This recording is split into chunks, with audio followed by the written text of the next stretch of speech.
It's now 3 days since Myanmar was struck by a huge 7.7 magnitude earthquake.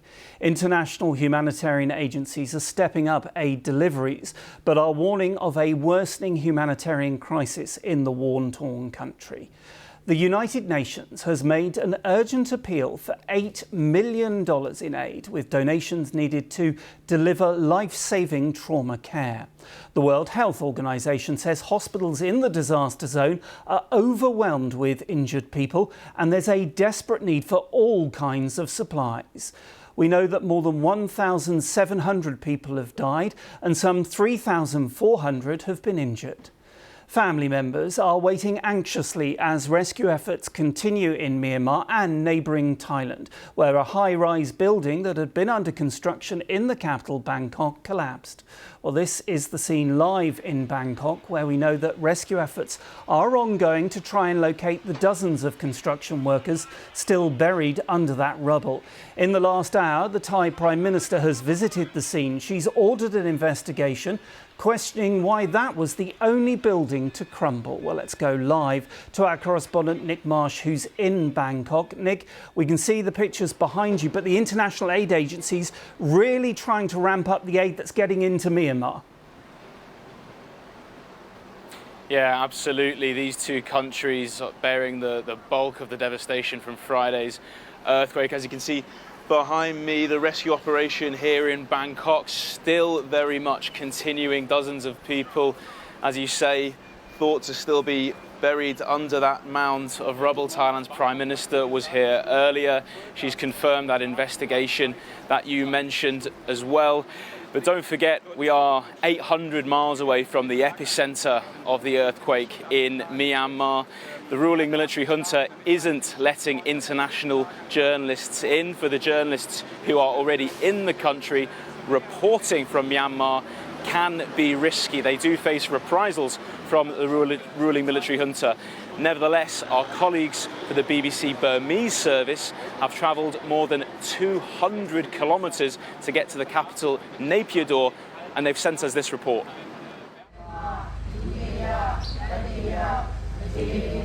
Praying amongst the rubble for the victims of Friday's devastating earthquake. Tears flowed for those who have died and those still missing. It's feared the death toll will continue to grow. This is Naypyidaw, Myanmar's capital. It's just a few hundred kilometers from the epicenter of where the deadly tremor struck. The smell of death hangs in the air around the damaged buildings. There are many bodies that still haven't been recovered from the rubble. Few people here are willing to speak to journalists due to the fear of reprisal from the Myanmar's military government. But one woman told us how her family has been coping since the earthquake struck.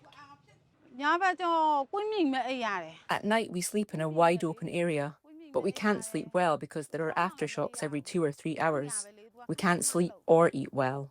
I'm just drinking water and feeling exhausted. We cannot expect to rebuild our lives to how they were under these circumstances. We may have to live in a slum. Nothing is left. Even now I can't afford to get food. In these tents, about 50 medical staff are treating 200 patients. There is a 1,000-bed hospital nearby, but it's not safe to send people there. The entire emergency room has collapsed. My colleague Ted Nizor visited a large residential complex that housed civil servants. The ground floor has completely sunk into the ground, he says. The first, second and third floors are badly damaged. There are a number of bodies still under the rubble and the smell is quite bad. International teams have been allowed in to help with rescue efforts, so some help is reaching affected areas. But the UN has criticized the military junta for continuing to launch airstrikes on rebel groups after the earthquake struck. Those affected by this disaster will need help for many more days to come. Sowintan, BBC News. So, Nick, that's the picture from Myanmar from our BBC Burmese colleagues. Where you are, still a rescue operation, but there are big questions about why that was the only building that collapsed.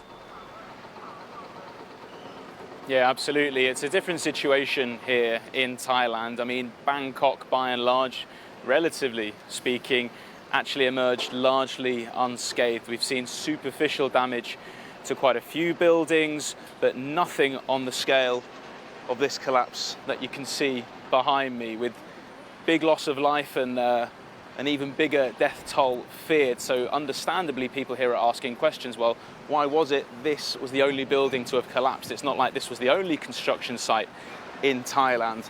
So as you've mentioned earlier, the Prime Minister has been here. She's been talking about an inquiry. Yesterday, Thailand's Industry Minister actually visited the site and said that there had been some irregularities noticed in the type of steel that had been used to construct this building. Now, clearly that requires more investigation. Some samples have been sent off to determine exactly what happened. There are still families here, by the way, Nikki, gathered, anxiously waiting for some kind of good news. They've told us that they're going to stay here for as long as it takes, but as the hours go by and as the days go by, we're into the fourth day now of this search and rescue operation. The fear is that it goes from a search and rescue operation to a search and recovery operation, and then the focus inevitably turns into why exactly did this construction collapse so quickly on Friday. And Nick, I know that the city itself still nervous, as you witnessed yourself earlier.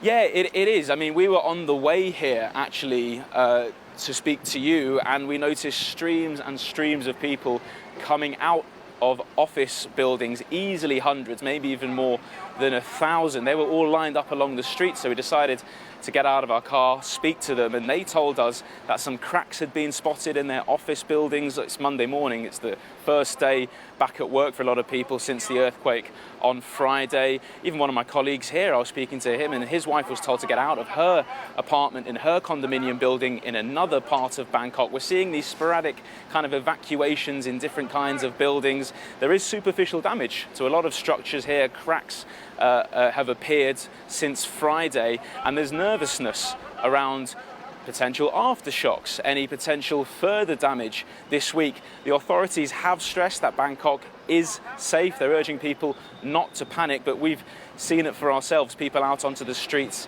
evacuating with or without any official notice. Then you can understand their jitteriness, can't you?